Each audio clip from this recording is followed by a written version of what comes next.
बहुत ही पंजाबी अदब के बड़े बहादब शायर साडे बुजुर्ग हस्ती मेरी मुराद जनाब मोहम्मद यूसुफ नैयर साहब उन्होंने गजल लिखे है बिरा ओ नैयर वल जमाना हा जदा खूह तई ले जाते हैं नैयर वल जमाना हा जदा खूह तई ले जाते हैं बिरा हुण तां बिरावां नूं उड़ेड़े मार देंदे जनाब मोहम्मद यूसुफ नैयर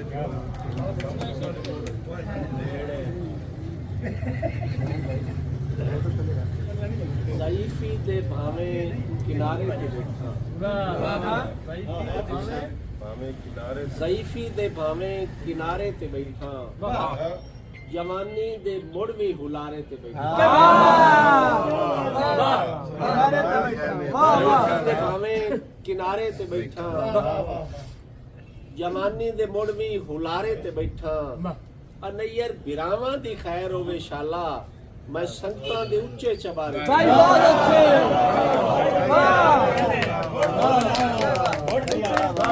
नैयर साहब क्या बात है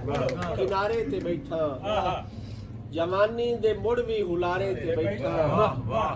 अनैयर बिरावां दी खैर होवे शाला मैं संगतां दे उच्चे चबारे पुत्रा वेख असासे वंडे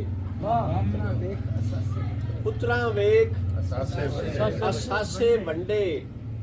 लड़ के रतियां मासे वंडे पुत्रा वेख असासे वंडे लड़ के रतियां मासे वंडे मेरे हिस्से अथरू आए मेरे हिस्से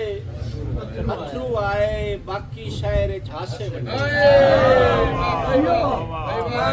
मेरे हिस्से अथरू आए बाकी शहर झांसे वंडे और जिस दे प्यार दा मैयत उठ्या जिस दे प्यार दा मैयत उठ्या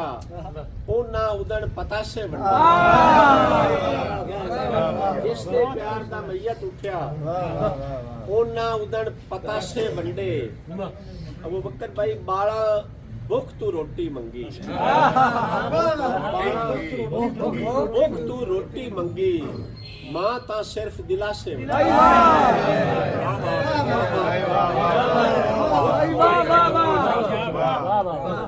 बाला भुख तू रोटी मंगी मां ता सिर्फ दिलासे वंडे और मैं ता नैयर दुख लुकाए मैं ता नैयर दुख लुकाए ओना ढेर खुलासे वंडे ओना ढेर खुलासे वंडे ते गजल तो थोड़ी जी पुरानी है जी अजीज दा दिल आई गई सुनाओ जी सुनाओ हाजी साहब दा इतराज ना दिल दे जदन व्यापारी लगे अच्छा दिल दे जदन व्यापारी लगे सुर मैनू मलहारी लगे दिल दे जदन व्यापारी लगे सुर मैनू मलहारी लगे हसिया अथरू वेख के शाला हसिया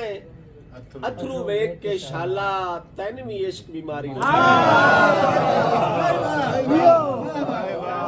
हसिया अथरू वेख के शाला तैन भी इश्क बीमारी लगे और उसकी इज्जत वाजिब समझी जेड़ा गजल दा कारी लगे इज्जत वाजिब समझी जेड़ा गजल दा कारी लगे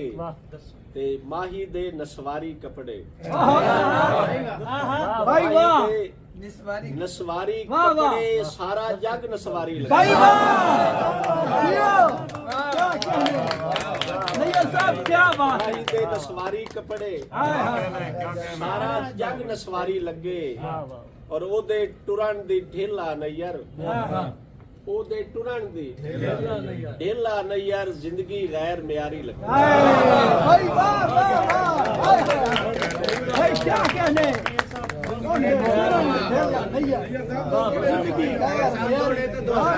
वाह वाह वाह वाह